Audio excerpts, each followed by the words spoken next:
Every talking head, every news director, every reporter, every producer, every guest, every host, from CNN, MSNBC, to NPR, to Fox, and everybody in between, they all know one thing. Nobody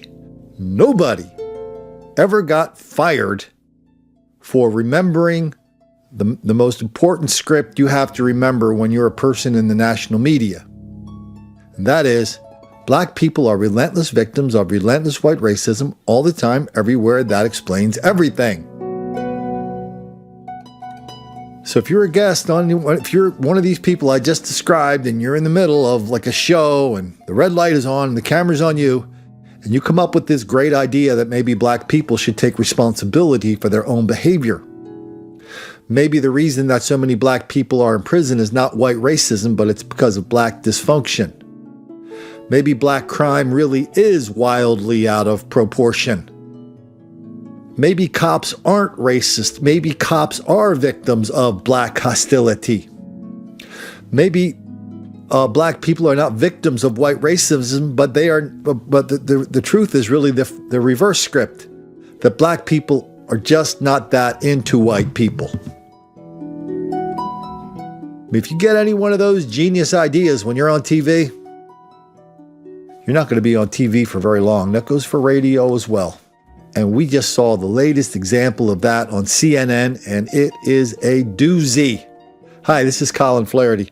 I'm the author of Don't Make the Black Kids Angry. Here we document the enormous level of black crime and violence and how it's so wildly out of proportion.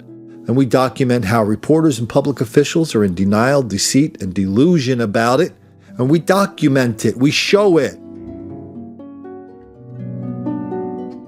You know, one of the things that the main experience we have with trolls on this channel, or we see with other channels, is because everybody is so dedicated to sticking to the script of black victimization and white racism, nobody ever gets challenged. And so because no one's challenged, everybody's kind of used to just saying things, and no one's going to come back at them and go, oh, no, you have to give me an example. Or no, here's an example of what you're talking about is why what you're talking about is 100% wrong. The fellas even have a word for that. It's called whataboutism. So if they're sitting there talking about white racism and how white people have been keeping the fellas down for 40, 400, 4,000, 4 million years, and you come in and go, oh, no, I'm not really a historian, but, the stuff Colin is doing now shows that that's not true, and the opposite is true, that there's way more black on white crime than white on black, way more black on Asian than Asian on black. Black on and black crime of all kinds and black violence of all kinds is wildly out of proportion. If you say that, that's called whataboutism. So when you tell the truth, you are scorned and mocked for telling the truth, and that stays out of the public square. A guy, I think he was writing for The Root. He wrote a big column about it. It's like, okay, here's 5 things white people say, and here's how you reply to them. But you don't really reply to any of them. You just basically deflect or just scorn them. So as a result, the people just say things, and they don't never have to worry about producing a clip, backing it up, except they come up with some obscure study that no one's ever heard of that cannot be replicated. According to a study, I was with does that name Charlie Rangel ring a bell? My father-in-law was a Democratic congressman from Southern California, and one time he invited Charlie Rangel out to be the speaker at his big annual fundraiser. So Charlie came out, and I got to hang around with my father-in-law, and me and Charlie hung out for a couple hours. And the dinner was at a place called the Hotel Del California. Hotel Del, that's what it's called, Hotel Del Coronado. I said California. So I remember, we were just up in the room waiting for the festivities to start. Maybe we're sipping on a beverage. I'm just, the wide-eyed kid looking up at all these big shots around me. And Charlie's kind of holding forth about how he handles all these media appearances. This is before YouTube. And he said when he's on the air with somebody and somebody kind of, gives him the business about something or another, he said what he would do would just make up a study. he would say something like, according to a study in, 2001, this happened and that happened, and 97% of this is true and 3% of that is false. And then you just look there and everybody would just shake their heads, go, okay, well, I guess that ends that because we have a study to back up what Charlie's saying. Well, that game is harder to play these days because, everybody's going to their computer to check out the study. But why don't we, but I couldn't help but think of Charlie when I was listening to this segment from CNN today. So now that, the Jussie Smollett thing Jussie Smollett business has been exposed and blown up, and people know there's something really, really rotten in the middle of it, though we haven't even gotten to the bottom of how rotten it is yet. Now everybody's starting their postmortems. So now the gang from CNN, they have a little panel from CNN with somebody I really used to like when she was on Fox, Allison Camerata. And anyway, she's hosting this discussion with Brian Stetler, one of the genuine clowns of national media, and a guy named Charles Blow. He's a clown who writes for the New York Times. Anyway, so they're in there talking, and they're trying to pretend like CNN did not take this hoax, the Smollett hoax, hook, line, and sinker from day one. They're trying to pretend they didn't fit this Smollett story right into their most popular narrative, which is black victimization, white racism, all the time, everywhere. That explains everything, especially why guys in red hats, MAGA hats, are pouring bleach on black gay people at 2 a.m. in Chicago. I mean, that was transparently true. It was transparently racist. And let's get past the facts and let's start talking about what it means to have Trump people attacking black people all over the country. Because remember, that's what Jussie said the next day. He came out a day or so later and he said, hey, people, it's not really about me. I'm just concerned with all the other people in this country that this happens to.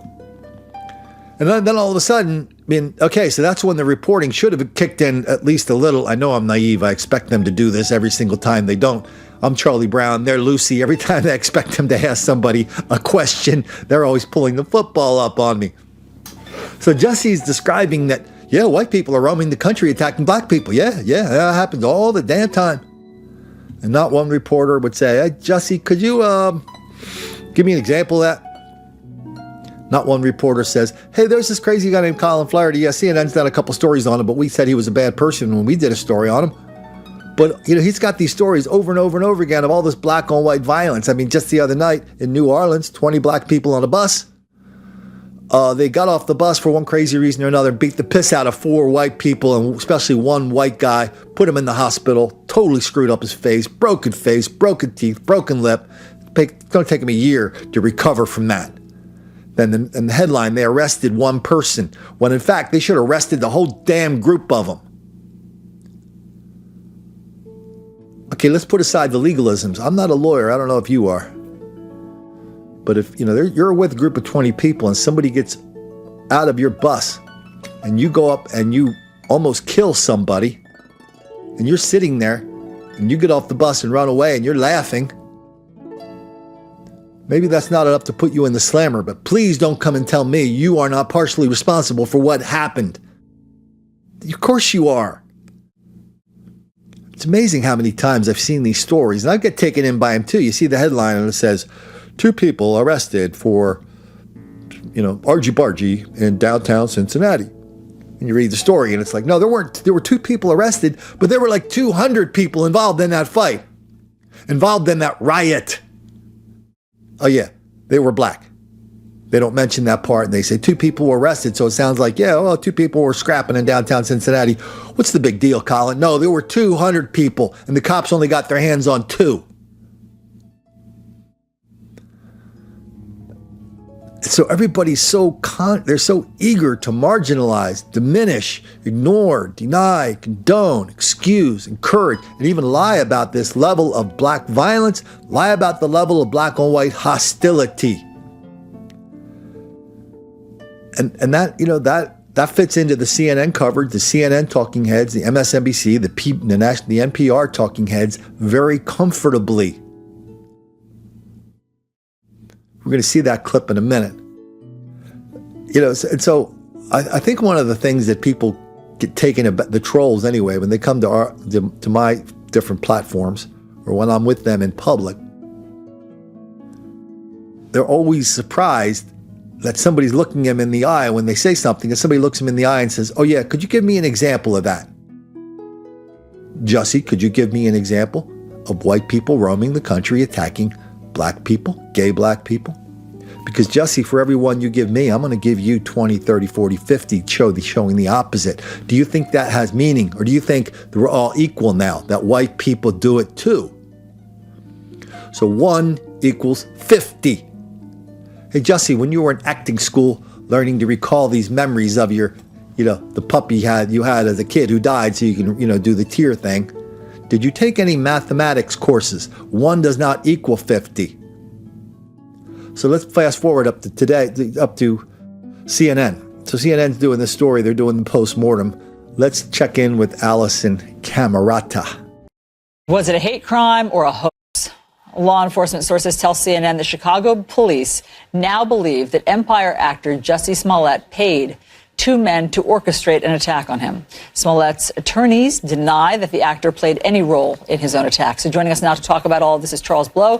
He's an opinion columnist for the New York Times, and Brian Stelter. He's CNN's chief media correspondent. Great to have both of you here. Brian, I remember in the hours right after this happened that CNN, that our bosses were advising to pump the brakes a little bit because there were some things already that didn't add up. I was frankly surprised how many people jumped on board to side with Jussie Smollett before there were photos, before there were police statements, before all that stuff. And so how do you think this all, what was the trajectory of how this went wrong? Yeah, the headline was so sensational and so disturbing. It first came out on TMZ, not only that Smollett said he'd been attacked, but that the attacker said, "This is MAGA country."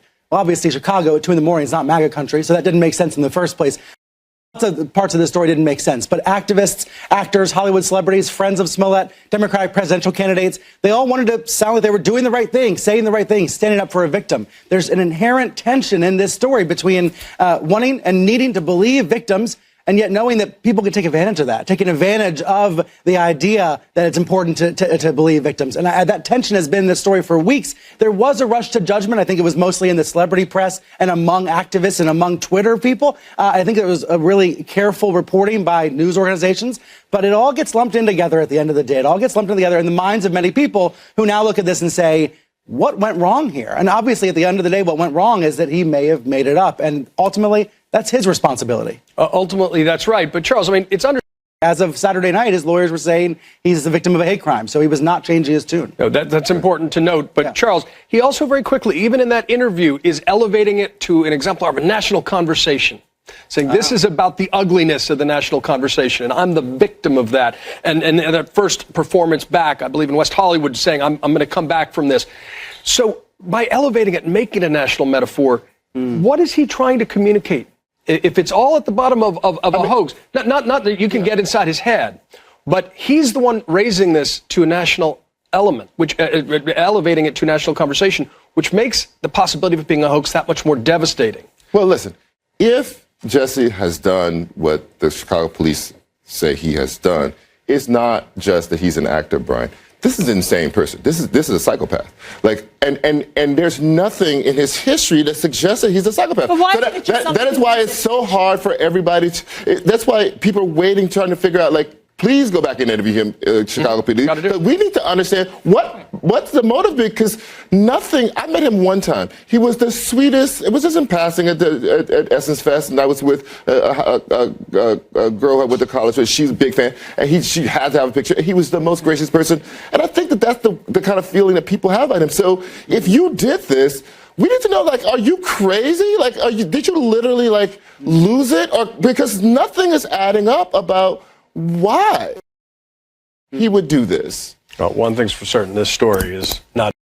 Okay, so I mentioned this a couple seconds ago. What we always do to the trolls is say, just give me an example of what you're talking about. And so that's fair play, because that's what we do here. I never come on here and go,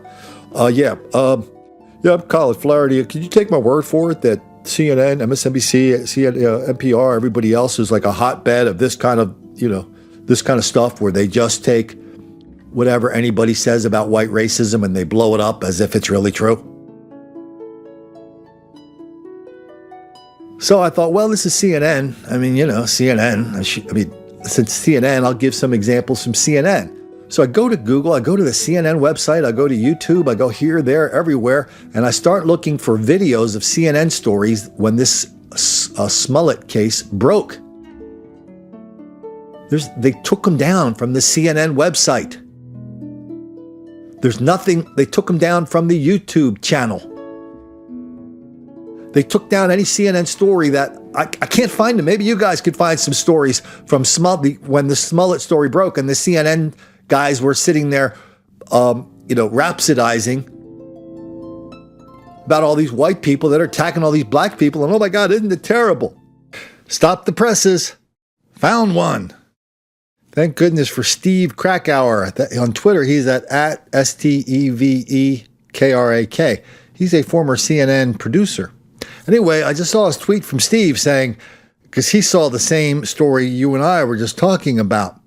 Steve goes, oh, no, he's saying the same thing. He's going, no, don't even try to pull that. Watch this. And watch what this, what's her name, Brooke? I think she's pretty well known. Listen to what she says at the very end. We are following this breaking news out of Chicago involving Empire star actor Jussie Smollett. Smollett confirmed to CNN that he was attacked while walking in downtown Chicago. He said his attackers hurled racial and homophobic slurs at him, and now police say they're investigating this as a possible hate crime. So let's go straight to Chicago and our correspondent Ryan Young there. And Ryan, what happened? Well, just look, a lot of strong reaction to this. What the actor is telling police so far, that he's walking in this general area. There's a sandwich shop that's just down the way. And as he was walking back, he was attacked by two men who came upon him, and he tried to fight back against these men. From what we're told, not only did they pour some sort of substance over him, but then they had some sort of rope that they tried to wrap around him. He did fight back. In fact, he talked to our Don Lemon, and he talked about the idea that he was trying to fight back, and he was saddened by this. But since then, since the last time we've talked, we've actually got a statement from 20th Century Fox. They say, we are deeply saddened and outraged to learn that a member of our Empire family was viciously attacked last night. We send our love to Jussie, who's resilient and strong, and we will work with law enforcement to bring these perpetrators to justice. The entire studio network and production stands united in the face of any despicable act of violence and hate, especially against one of our own. And you can imagine this is also sending shockwaves through social media. People have been sort of out there responding greatly to this and sending out their condolences to the actor. One of the things they've also been talking about is Cory Booker just sent out a tweet just recently as well. And Senator Cory Booker said, the vicious attack on actor Jussie was an attempted modern day lynching. I'm glad he's safe. To those in Congress who don't feel the urgency to pass our anti-lynching bill designating lynching as a federal hate crime, I urge you to pay attention. Now, look, we've talked to the Chicago Police Department about this as well. They're obviously investigating to see exactly what happens in this. Brooke, I've talked to you about this before in our last hit. This is an area that we're very familiar with. And in fact, a lot of times when you're around here, you see people walking their dogs, and this is a very safe area. And there are several cameras in this area. So it'd be interesting to see what additional information detectives can get in this. So far, we've talked to police to try to see if there's a news conference about this. So far, there's not one planned. But it will be also interesting to see if they can pull some sort of evidence, or if anybody in the area heard this attack while it was going on. But this is all fresh reaction that's been going on in just the last few hours after the word of this crime has started to spread out there. And this is America in 2019. And they're trying to tell us, and this guy, Brian Stetler, now wants us to believe that somehow they weren't in on it. Oh, it was the celebrities. It wasn't the reporters. Come on, man. Do you really want me to go find all the stories where the talking heads were just totally bought that story hook, line, and sinker? Do you really need to do that? Come on. I want one person, I want one troll to come into our message, wherever you see this, leave a message saying, hey, Colin, you made that up. None of those talking heads were condemning white racists because of that attack on Smollett. Nobody was linking it to larger episodes of white people always attacking black people. No, Colin, you totally 100% got that wrong because it didn't happen. If somebody says that, okay, I'll dig up the clips from NPR. I'll dig up the clips from MSNBC. I'll go find them. If you need me to, I will. In the meantime, if you want to do that, I mean, just go into YouTube or go to Google or DuckDuckGo and type in Jussie Smollett hate crime. And there are some videos. Mostly it's people that are doing their own video channel and capturing the videos. But there are lots and lots of reminders of what the atmosphere, the poisonous atmosphere, what it was like when Jussie, when the story broke. I mean, the stories were so bad. The stories were so confident. The stories were so large because everybody was attaching it to a larger cause. They even bullied the president of the United States into saying, that's the worst thing that could happen to a person. I really hope he gets better or something like that. They had Trump bullied. Do we really need to be reminded of Nancy Pelosi, Joe Biden, Kamala Harris, Cory Booker, Elizabeth Warren? Everybody was jumping on it.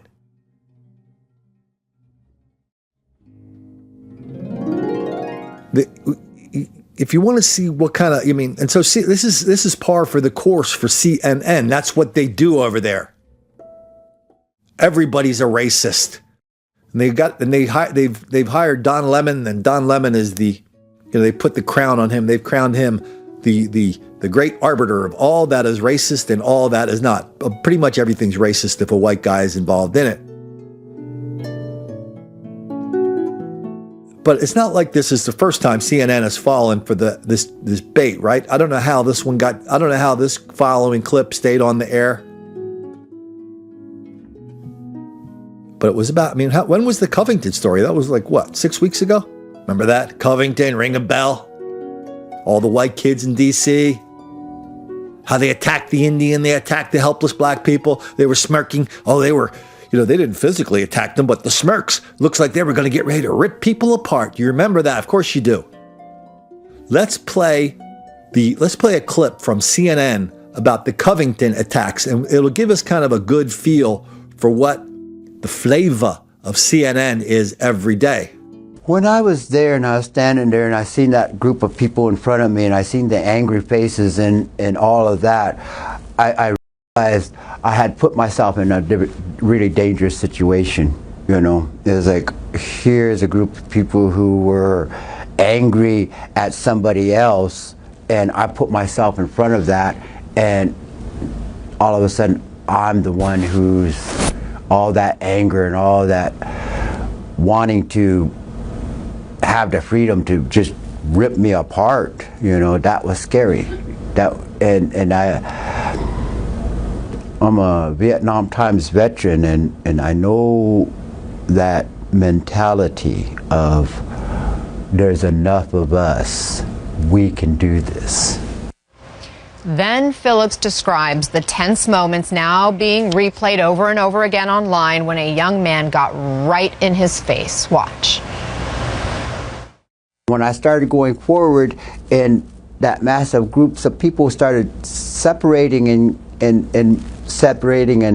moving aside to allow me to move out of the way or to proceed, this young fella put himself in front of me and wouldn't move. And so I could, if I took another step, I would be putting my person into his presence, into his space, and I would have touched him, and that would have been the thing that the group of people would have needed to spring on me. CNN's Sarah Seidner asked Phillips what bothered him the most about Friday's confrontation. Here are his thoughts. Fear, not for myself, but fear for the next generations, fear where this country's going, fear for those youths, fear for their future, fear for their souls, their spirit, their what they're going to do to this country. What they were doing wasn't making America great. It was just tearing down the fabric that the whole idea, the spirit of America, that wasn't it, you know. Newly elected Congresswoman Deb Haaland is among the first Native Americans elected to Congress, and she reacted on Twitter, writing, "This veteran put his life on the line for our country. The students' display of blatant hate, disrespect, and intolerance is a signal of how common decency has decayed under this administration. Heartbreaking." And if that wasn't enough, why don't we go to the other arbiter of all that is good and moral and racist and not racist in America? One of the Cuomo guys, I forget his first name. I forget. Who's the governor? Is the governor Mario Jr. and Chris Cuomo's on CNN? I don't know. I don't care to know. I don't want that information in my brain. This is about 3 weeks ago. There's Cuomo on the air with Don Lemon, and they're discussing MAGA hats. It's a hat with 4 words on it, but they can mean a lot to people. I'm talking about the president's MAGA hat. Now we hear of a chef in San Mateo, California saying, "You wear that hat into my place, you're not getting service." He tweeted stuff like this, saying MAGA hats are like white hoods, except stupider because you can see exactly who's wearing them. Now he's taken down some of those tweets, and there are reports the chef is getting threats. What's right here? What's wrong? What matters? Let's bring in D. Lemon. How do you see it? It's tough to see it today. A cold again. Okay, so here's how I see it. I think people should be able to wear whatever they want, right? I don't like banning. I don't like boycotting. I don't like people getting fired for making just what's honest mistakes. But I do say your clothing tells a story, and if you put certain symbols in your home or in front of your house, whatever, things tell stories, and you should be aware of the entire story that they tell, not just the little part of it that you want to be told. Mm-hmm. But I don't like the idea of banning someone for wearing a hat. But that hat, as we have said, it's no secret. I told you about how I feel, and many people perceive that hat. Right. So you have the legality, and then it's legal, right? You're the attorney. You can refuse service. No shirt, no shoes, no service. Now you'd have a counter First Amendment argument. You're chilling my rights. It's a private place. Well, then how is this any different than the baker with the cake? Well, that was about refusing service to a group of people that should be a protected class. Right. And unless you could argue that Trump supporters should be a protected class, I don't think you have much of an argument on that. Right. So let's say this isn't so much about whether he has the right. It's about whether or not it is right. And here's my problem on this issue. Ordinarily, I'd go down the line, look, be bigger than that. But I don't want to fall into the trap of underselling the significance of the trigger of the expression to people. I think the more appropriate analogy to say is if people were wearing shirts in that said, "I hate black people," would he be okay to say, "Don't come into my place with that"? And I think most people would be like, yeah, that's how people like him see the MAGA hat. Yeah. So does that make it okay? I think that's the right question. Well, and the thing is, should you? But just because you, but just because you have the right, does it mean that you should? No. Does it mean that? Absolutely not. Should not you be in all aware? Cases. Again, your clothing tells a story about who you are, what you think about, and what you represent. Right. And also, life is not in a vacuum. That hat means a lot of things. If you're gonna wear that hat means everything from, I would say, the beginning of the campaign, maybe even before. Maybe that hat means the Central Park Five to people. Maybe it means birtherism to people. Maybe it means, Mexicans are rapists to people. And so you cannot erase those things from the story of that hat and say, well, I'm just wearing it because I want stronger immigration. Well, a lot of people want stronger immigration. It just can't be about what you want it to be about. There are symbols and things in the society that you have to take as a whole. All right. So that's what I say. I don't like it. I don't think it should be banned, but I understand why. And also the same reason, I know you have to go, but the same reason they stopped putting cable news on in some gyms, in some places, because too many people were fighting. So in all these discussions of whether it's MAGA hats or the Covington kids or Mr. Jussie Smollett, was there one talking head that's peeked up and said, hey, we don't know the full story here yet. This could be a hoax because there's an enormous number of hoaxes where black people just show up and say something bad happened to me when it turned out wrong. I mean, what was the story just a couple weeks ago? I actually had to be reminded of this a few months ago. Remember the mysterious white guy in the red pickup truck that was going around shooting black people? Oh yeah, everybody was, oh yeah, that was like, oh yeah, that happens all the time, Colin. Yeah, that happens all the time. Yeah, that was a hoax. I mean, that was the second big hoax Shaun King was involved in. Before that, a few months before that, a woman was saying this, she got stopped at a traffic stop. She said the cop did all these bad things to her and dropped a lot of bad names and sexually assaulted her. Thank God the cops are on the ball on some of this stuff. They released the video right away, and it was one of these really, really hyper-polite cops with a really, really obnoxious, I think she was drunk, motorist. But that didn't stop everybody from believing the story. Oh yeah, Sandra Bland. And now CNN's coming back at us and saying, oh no, we didn't do nothing, Colin. No, we were, I know it got away from us a little bit, but no, we were skeptical. Yeah, Colin, we didn't forget your first and only rule of journalism. If your mother says she loves you, check it out. Nobody's going to check out a story of white racism because you can get fired for that.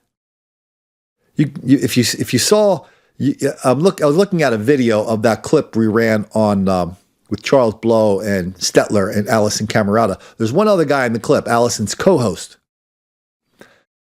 So he's sitting there asking Charles Blow a question, but you could just tell even though he was going to ask a very safe question, he was trying to make an observation about race. But even as he was making this observation, you could see on his face, his whole life was flashing in front of him. If he didn't say it the exact right way, with the eyebrows raised and lowered at the exact right time.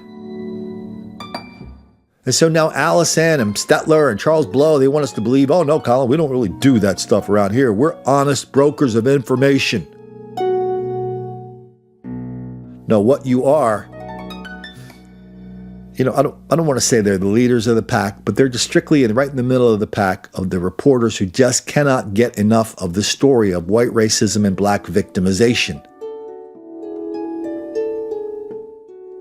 Got what's her name? Laura Logan. She just came out today. It's like, this is like a big deal now.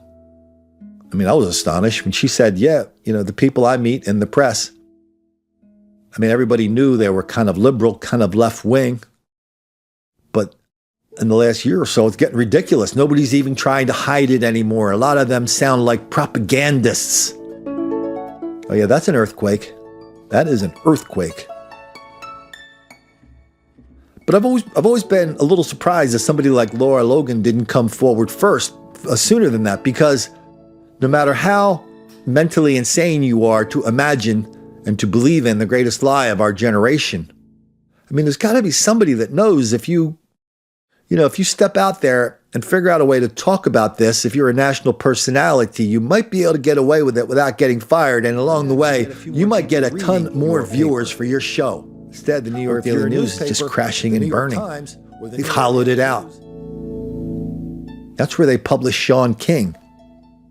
And now the editors and publishers and reporters, they gather around in these long thumb-sucking discussions. They hire PR companies to do focus groups of people who read their paper.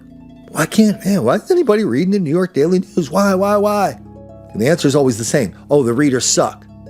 Yeah, they want to read, they don't have any attention span. They do not appreciate our brilliance. When the real reason is, look, the people that own the New York Daily News, they put a fake black guy talking about fake white racism, and everybody knows it's going on. The people that work in those papers, they might be delusional and deceitful. Most of them are not stupid. And they look at Shaun King and they go, yeah, that's a black guy. No, of course they don't. They know he's a white guy.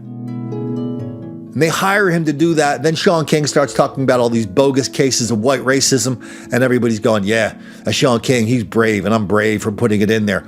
It's bogus. It's a hoax. It's the greatest hoax of our lifetimes. And everybody's scratching their head going, oh, Colin, why are you, CNN, Allison Camerata's trying to tell us, they didn't do nothing, Colin. Come on, Colin. They didn't do nothing.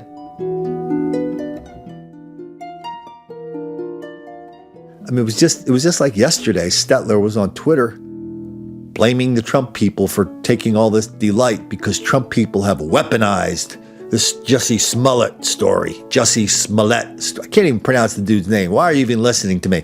Jussie Smollett story. He said we weaponized it. See, that's what happens when you catch these guys in a lie that's way too big to ignore. I mean, they tell so many fibs. Some you can't keep up with them, and some are just too small to quibble with, but they all add up. But when you get a whopper in there, then they have to turn the attention back to you. I mean, so you're the kid who got caught with their hand in the cookie jar. What's your response? Oh, sorry, Mom. I won't steal any more cookies. Or, hey, Mom, what are you doing? Spying on me? Oh, I'm sorry, Junior. I didn't mean to spy on you. You can have as many cookies as you want. That's what we're supposed to do. Let's take a quick break for a commercial message from Colin, then we'll come back with some other scintillating news.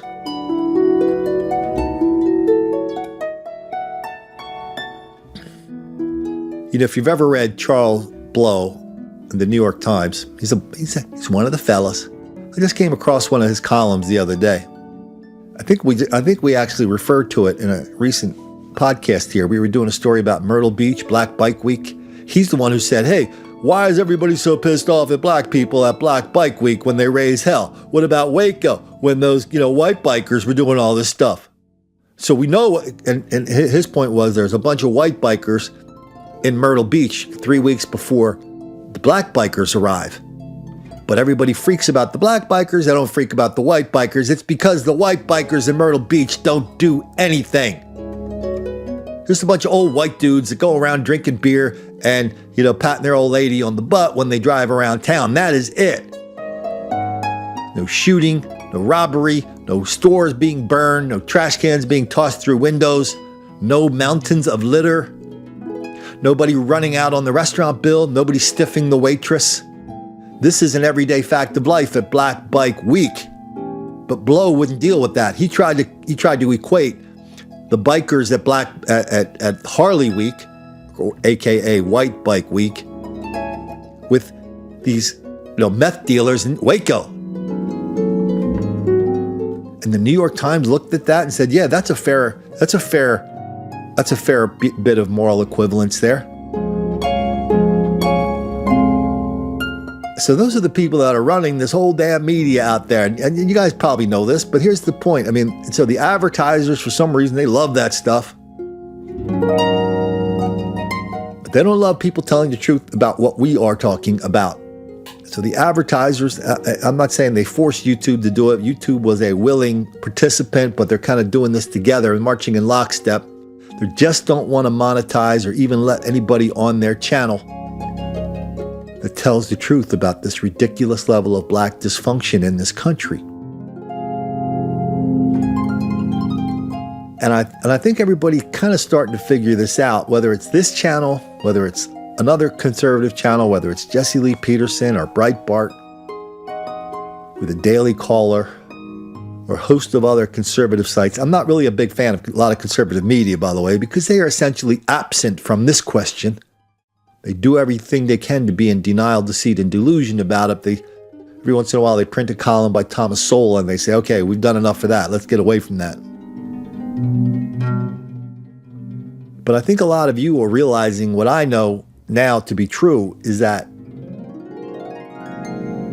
if you want to hear the truth, if you want something you can give to your friends and your family about what is really happening out there, because on some level, reality becomes very important to a lot of us. I mean, whether we landed on the moon or not, okay, you can live your life convinced that we never landed on the moon. You can live your life in that delusion if you want. And you can live your life in a whole series of delusions about what happened to John F. Kennedy. It's not really going to stop you from functioning in your workplace and taking care of your family. Not that much. But if you live your life in delusion about the level of black violence, criminality, and hostility in this country, you could hurt yourself and the people you love. Those are the stakes. That's why this is important. That's why you're watching and listen. That's why you're listening to this podcast right now. It's probably why you watch my videos over at minds.com. It's probably why you watch them on YouTube, where viewers take the videos with my encouragement and post them on YouTube. Maybe that's why you see me on Facebook and on Twitter, and why you subscribe to my email. The email subscription, by the way, is kind of important. That's how we can stay together no matter what. So go over to colinflaherty.com. You'll see a place to sign up for the newsletter. That's why all that stuff is so important, because the stakes are so high. But, your challenge in your workplace is the same challenge that every talking head in America has. You have to remember, if you're not with the script, you are putting your job, your livelihood, your family's security in danger. If you go into your workplace, especially if you're a cop, a fireman, EMT, or you're a teacher, you're working in a cubicle somewhere, and you deviate from the script of white racism and black victimization, you could lose your job. Don't lose your job. There's a lot of ways to help what we're doing. There's a lot of ways to be part of what we're doing without losing your job. Just the simple things. Even though we've been shadow banned and banned from all these places more than I can count, still, it's important. If you see something I tweet out or post on Facebook or on Minds or on YouTube, it's important. Share, like, subscribe, comment if you can.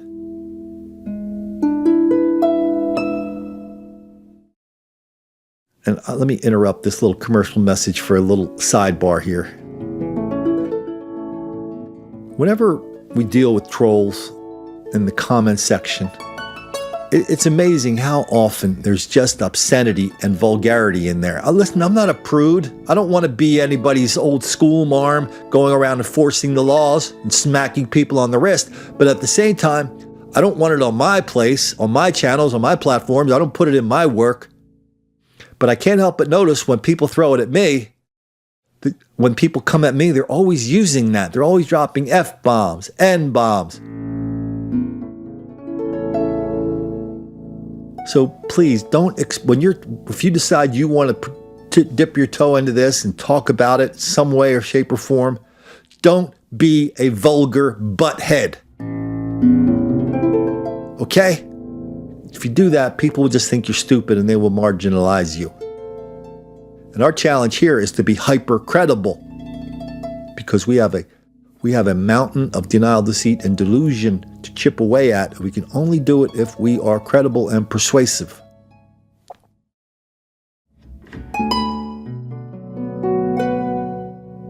And so if you want to be a part of that, do the sharing, liking, subscribing. Don't use vulgarity. Just be smart, be polite. We don't really argue with trolls around here. What we do is we expose the trolls. We ask them for examples. We ask them questions. We drop facts in on them. We're not trying to convert them, because the 20% of the people, you give me a number, 15, 20, 25, 30% of the people in this country who are locked into the greatest lie of our generation, the hoax of black victimization and white racism, if we're not going to change their minds, but we are going to expose the fallacy of what they do. So if they're talking about, the most common thing we see here day in and day out is when we talk about some kind of episode of black violence or black on white murder. Do a ton of those. They happen every day. Black mass shootings happen every day. The comeback is always, hey Colin, what about mass shooters? White guys are always killing a whole bunch of people. I just pull up a little clip from the New York Times. I have it clipped. Slap it on her. It says 3/4 of mass shooters are black. 3/4 of mass shooters are black. Now, Mother Jones and a couple of other liberal rags, they run headlines going, mass shooters are white. No, they just define it down so narrowly that it's like, if you're black, you're shooting three or more people. They're just not going to count you. So all of a sudden it goes from 75% black to 75% white. That takes a lot of mathematical gymnastics, including along the way somewhere you have to basically put into your proof.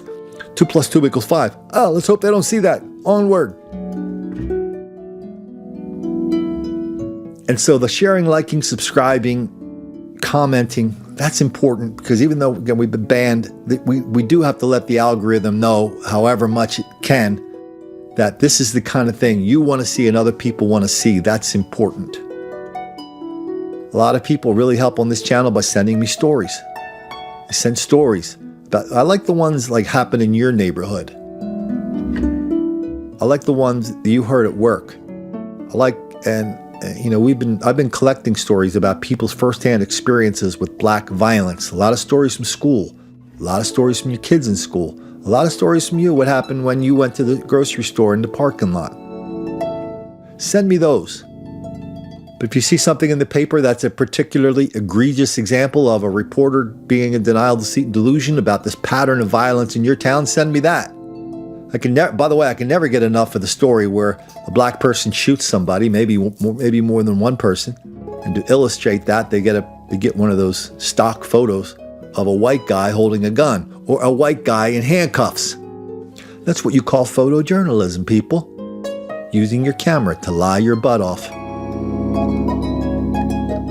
And if you still want to take it to the next level, if you think this is as important to our future as I do, as important to our present as I do, go get yourself a denial, deceit, delusion coffee cup. You can find them. You can find the links to my store at colinflaherty.com. Look for the little tab that says merch. It'll take you right over to Teesprings.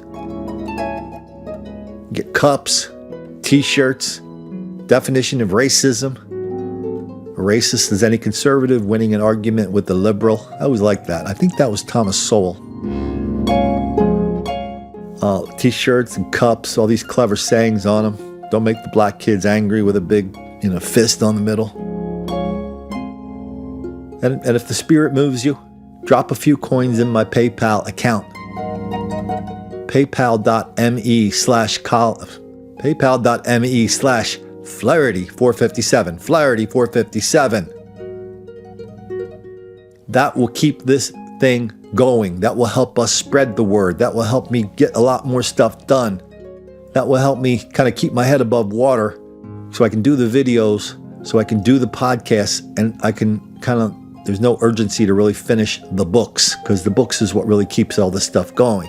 I do have to get to the books, but man, if you do the books, all of a sudden there's going to be a big hole in the videos and the podcasts and the articles. So I'm trying to figure out how to juggle that. Your contribution will help me do that.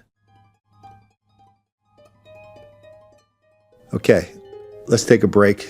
I'm going to come back with one more scintillating case and we'll wrap this party up.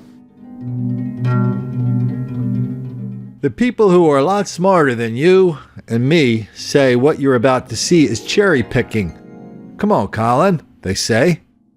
White people do it too, and that has to be true. If we are cherry picking and pulling this data out in a non-random way, then we're distorting it. I'm giving you a distorted picture of all this black violence out there. And Colin, you just don't concentrate on the white on black violence. All right. Send it to me.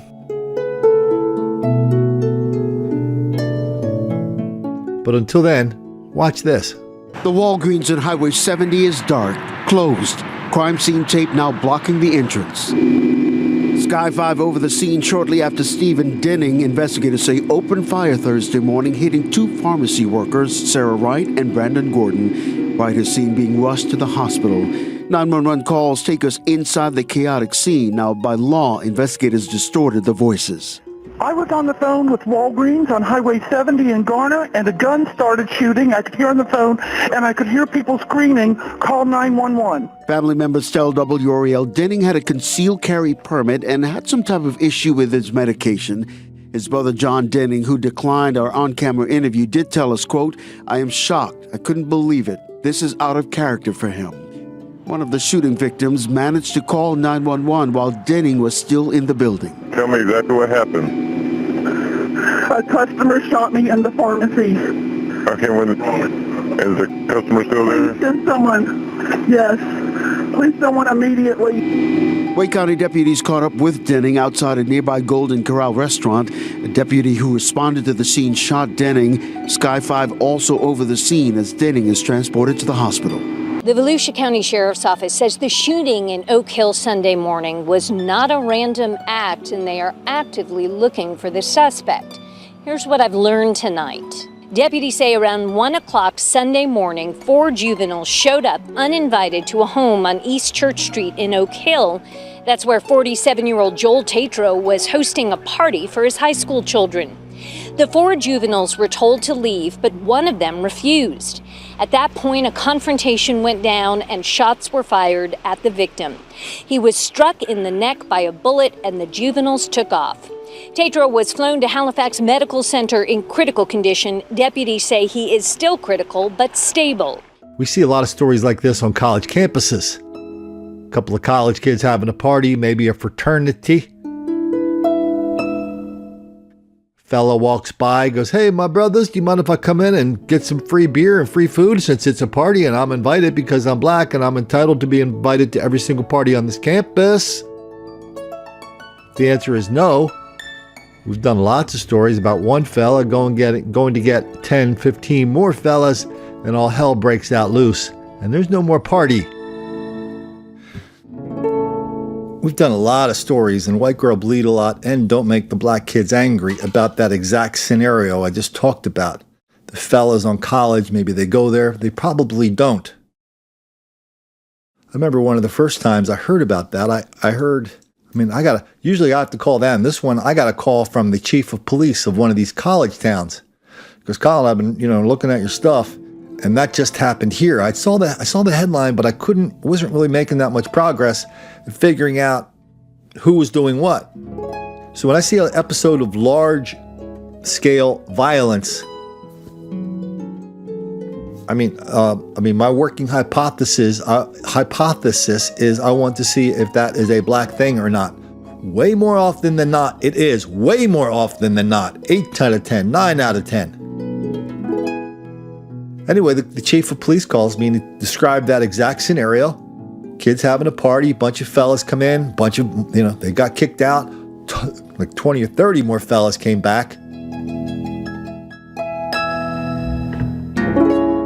Nasty violence, people going to the hospital, all because the fellas and their lovely ladies thought they were entitled to go into any party on that campus whatsoever and get lots and lots of free stuff.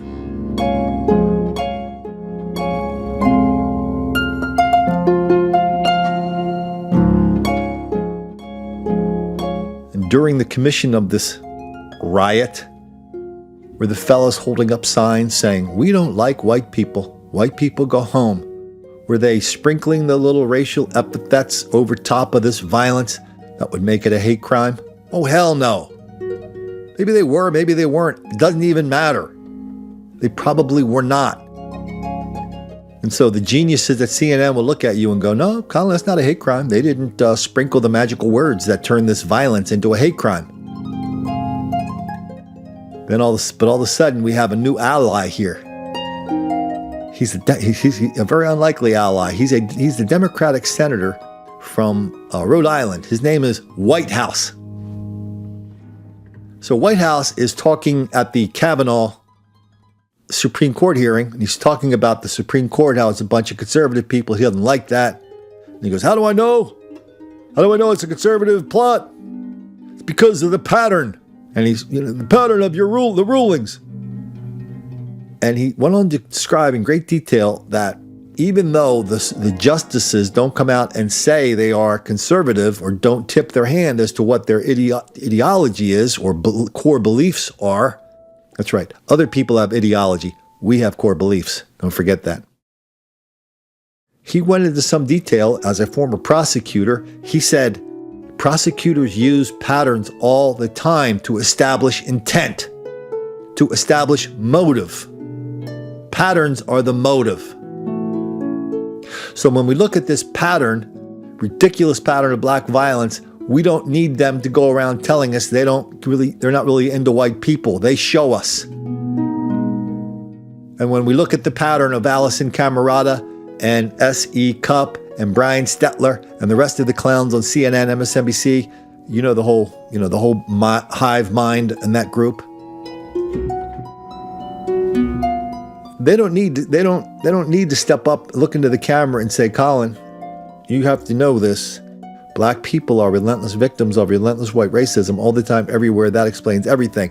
No, they don't have to say that, because they show it every night. I mean, it's weird. I was like, when I turn on NPR now, I always have a little internal stopwatch. It's like, how long before they drop a comment about relentless white racism, or how long before they say anything bad about Trump? It's weird. You try it. You try it. Tell me if you ever try it with your local NPR station, no matter what. I don't care if it's a cooking show. See how long your little internal stopwatch goes. Mine usually goes about 15 or 20 seconds before somebody beats the clock. And now we got these shootings, these 2 shootings I just showed you. Are they normal? No, that happens. Are they abnormal? That happens every day. Are there white people shooting black people? Go ahead, show me. Show me. Oh, what about Dylan Roof, Colin? Okay, playing the Dylan Roof card. That's great. So you got 1, I've got 100, I've got 500, I've got 1,000. 1 equals 1,000. Is that what you're saying? Well, Colin, what about Emmett Till? What about in 1492, Columbus sailed the ocean blue? I don't care what happened in 1492. I care what's happening right now. When we turn on TV, we see people lying their butts off about it. I care that there's so many people at dangerous levels of denial, deceit, and delusion, so they just can't get their mind around what the violence and denial and dysfunction in this country. All because they just don't want to make the black kids angry. I'll talk to you next time.